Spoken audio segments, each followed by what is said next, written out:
आज मैं आप सब लोगों को बताने वाली हूँ गुड टच और बैड टच के बारे में। आप लोग को मालूम है गुड टच और बैड टच क्या होता है? हाँ मालूम है? किसको किसको नहीं मालूम? ठीक है। गुड टच यानी कि अच्छा स्पर्श और बैड टच यानी कि बुरा स्पर्श। ठीक है। जब किसी तितली को आप हाथ लगाते हो तो तितली क्या करती है? उड़ जाती है ना।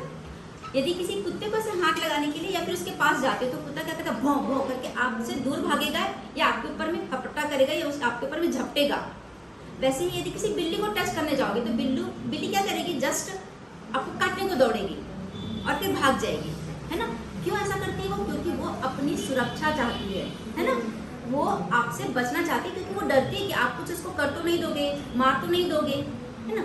इसी तरह से गुड टच और बैड टच में क्या होता है? जैसे आप घर से थक कर आए तो मम्मी आपको ऐसे प्यार करेगी, ओ बेटा थक गए, चलो बैठो खाना खा लो, है ना। या फिर पापा बोलेंगे बहुत थक गए हो, आज काफी होमवर्क वगैरह होगा, फटाफट खाना खा लो, आराम से बैठ जाओ। ऐसे करके करते हैं। फिर टीचर कभी शाबाश ऐसे शाबाशी देते हैं ना, या पीठ पर हाथ फेरते हैं, शाबाश, गुड वर्क, गुड जॉब, है ना। तो ये जो होता है वो अच्छा स्पर्श होता है और आपको समझ में आता है कि ये अच्छा स्पर्श है, ठीक।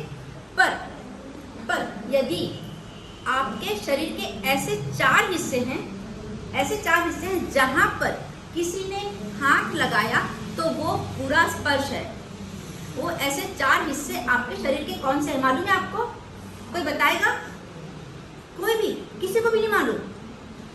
आपके शरीर के ऐसे कौन से चार हिस्से हैं जहां पर किसी को हाथ लगाने का हक नहीं है? सिर्फ कुछ लोगों को है, तो मैं वो बताऊंगी आपको, वो 3 सर्कल्स आपको बताऊंगी। पर आपको मालूम है आपके शरीर में ऐसे कौन से 4 हिस्से हैं जहां पर किसी को भी हाथ लगाने का हक नहीं है? सबसे पहले अपना मुंह यानी कि अपने लिप्स और होठ। दूसरा अपने सीने का सामने वाला हिस्सा। तीसरा दोनों जांघों के बीच में जो हिस्सा आता है वो। और चौथा हिस्सा है आपके बट्स। ये हम स्विमिंग कॉस्ट्यूम में कवर करते हैं ना, ये वाला हिस्सा और पीछे का हिस्सा करते हैं ना। तो यूजुअली यदि समझने के लिए तो ऐसा हिस्सा शरीर का जो कि स्विमिंग के टाइम पर ढका जाता है, हम इसे एकदम ढक के रखते हैं ना। सामने से चुन्नी पहन लेते हैं या फिर कुछ अच्छा सा कोई ऐसा ड्रेस पहनते हैं ताकि ये अपने हिस्से ढके रहें, ठीक है। तो अपने शरीर के ऐसे 4 हिस्से जिन्हें कोई भी हाथ लगाया तो वो बुरी बात होती है, यानी कि बैड टच होता है, यानी कि अच्छा स्पर्श नहीं माना जाता है, ठीक। तो अब मैं आपको ना 3 सर्कल बताती हूँ। ये सर्कल्स आपको बताएंगे कि वो सर्कल में कौन कौन इन हिस्सों को हाथ लगा सकता है। जैसे कि पहला है सेफ सर्कल। पहला सेफ सर्कल है जिसमें आते हैं आपके मम्मी और पापा भी आ सकते हैं। लड़कियों के लिए मम्मी, ठीक है। तो मम्मी आती है आपका पहले सेफ सर्कल में, जो आपको नहला सकती है, आपको प्यार कर सकती है, आपको कुछ ऐसी जगहों पर तकलीफ होती है तो वो देख सकती है। सेकेंड सेफ सर्कल में, पहला सेफ सर्कल समझ में आ गया, ठीक। अभी सेकेंड सेफ सर्कल, आप फिर से ऐसा इमेजिनरी एक लाइन बनाओ कि सेकेंड सेफ सर्कल में कौन आता है? तो उसमें आते हैं आपकी टीचर मैडम। आपकी टीचर मैडम, यदि लड़की है तो आपकी टीचर मैडम। और दूसरे आते हैं आपके डॉक्टर।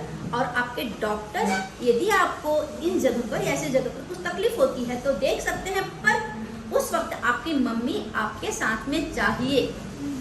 तो दूसरे सेकंड सर्कल में कौन आया? आपके डॉक्टर, आपकी टीचर मैडम। पर डॉक्टर भी जब आपको चेक करेगा तो उस वक्त आपकी मम्मी का होना जरूरी है। फिर आती है बात थर्ड सेफ सर्कल की। तो वो सेफ सर्कल नहीं, मैं उसे असुरक्षित सर्कल बोलूंगी।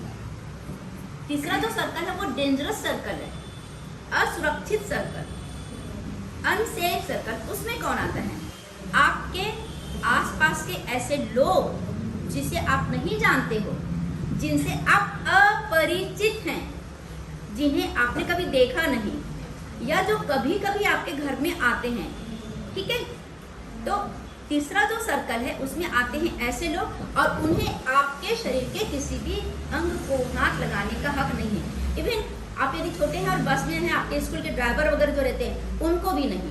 घर में कभी कोई ये आता है अपरिचित, कोई भी आ जाता है, टीवी रिपेयर वाला है, ये कोई भी, तो वो भी यदि आ जाता है तो वो भी आपके किसी हिस्से को हाथ नहीं लगा सकता कि अरे बेटा मम्मी है क्या घर पे, हाँ है क्या बेटा मम्मी, क्या